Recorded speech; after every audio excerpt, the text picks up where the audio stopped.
Previously, in Minecraft Mayhem. You know that whole $750 makes Shalom have no control? What does that entail?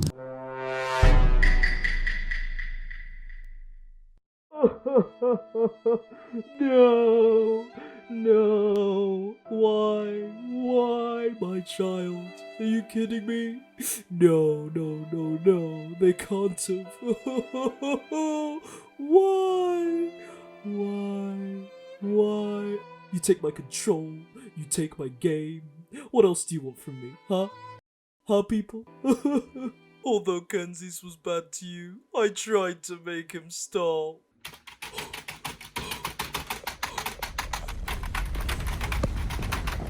Oh, I'm sorry, Build Beserk. I'm sorry. I never wanted this for you!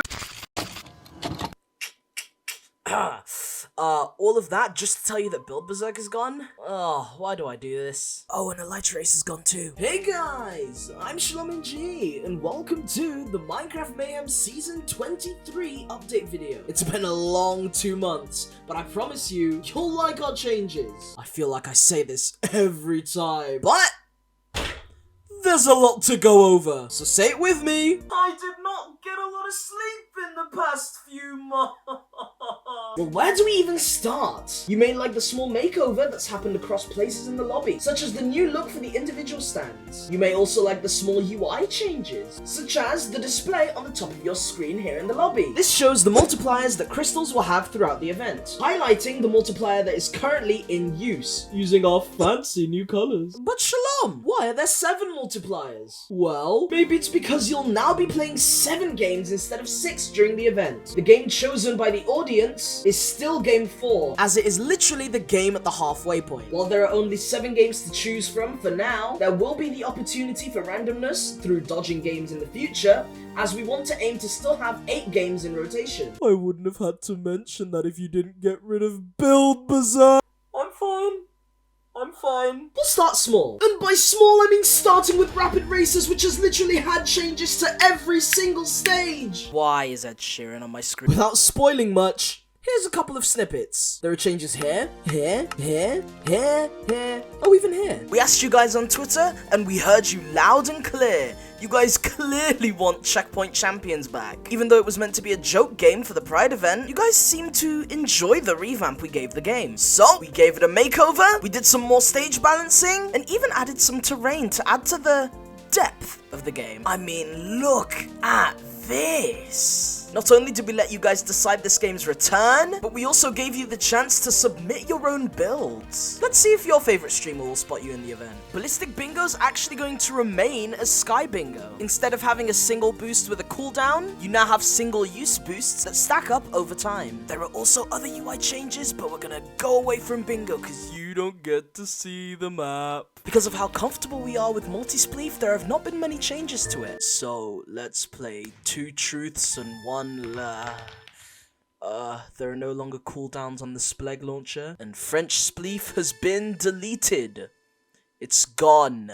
It's gone. The choice chamber receives new voting items. On top of these extra choice chamber items, you'll be jamming out to the new choice chamber music. And even before that, at the start of the event, turn your music setting up, there's now a start event soundtrack. And accompanying it is a start event cinematic. Which, come on now, I'm not gonna spoil it and show you. Girl, you know I want your... Now time for the big changes. Guardians of the Chamber receives the new map, Downtown. The map has a lot more open space and places to explore, of course, meaning that there are more opportunities to flank. Everyone now has the same kit, with combat being with a wooden sword and crossbow. While this is obviously a ranged focused PvP game mode, we have nerfed the crossbow damage so you don't kill players too fast. There are also now red zones in both sites, A and B, marking where you can place your guardian box. Hopefully this will make things clearer. Lastly, and this applies to every game it's relevant for actually, we have replaced the regular spectator system with our own custom one. For instance, in this game, on death, you'll be able to walk around like a regular player.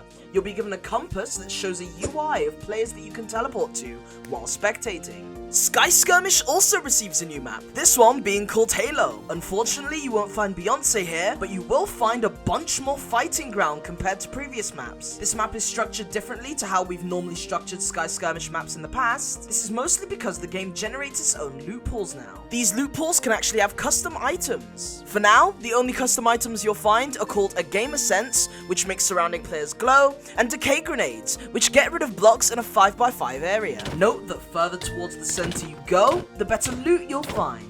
Lastly, the border's all fancy. Kinda makes me wanna go. Yeah. But the walls I built, they be tumbling down. Hello, yes, so I'm about to explain Combat Cube, but there's a lot here, so just know that there's an entirely separate video if you want to refer back to it later. Bye bye! Combat Cube is a fast-paced and intense kit PvP game mode. Your objective is to be the last player alive and collect capture points in the process. The map's structure is based on practically 3 room types: regular capture rooms, key rooms, and obviously the center. While the only difference with the center compared to any other room is the fact that it's a lot larger and spacious, the key rooms are unique and important. You'll find key rooms in between 2 hallways. There will always be a keysmith and a capture key segment in these rooms. If I show you this visual of a capture point, you may be able to piece things together. But by giving 2 capture key segments to a keysmith, he will give you a capture key in return. These keys can then be used on locks above capture points, which after unlocking, you and your team can stand on to claim. Alternatively, to promote aggression and fighting,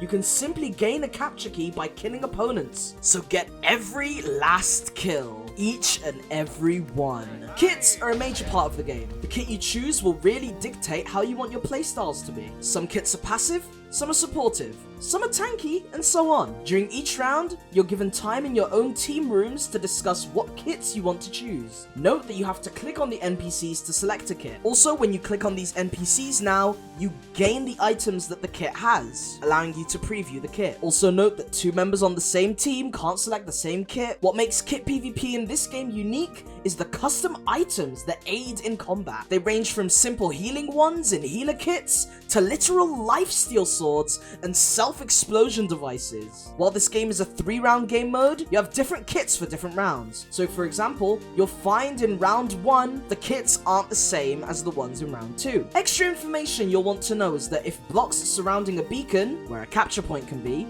is glass, then it is unlocked and can be captured. If it is bedrock, then it is closed and has already been captured. Captures reopen and capture key segments redisperse in the keysmith rooms when a new level is announced. This basically just means that the border is closing in on the next stage of the map. Lastly, you'll have 2 items to aid navigation: a compass and a map. The compass points towards the center of the map, and the map item gives you a visual of where you and your teammates are. It also tells you the room you're in, the rooms you're close to, and where the border is. You can right-click the map to change whether you want the map to rotate or not, which is obviously based on personal preference. This game may be intense, but it's very fun. I wish you the best of luck. And with that being said, we've finally gone through everything. I'll see you guys on Saturday, the 30th of September at 8 PM BST.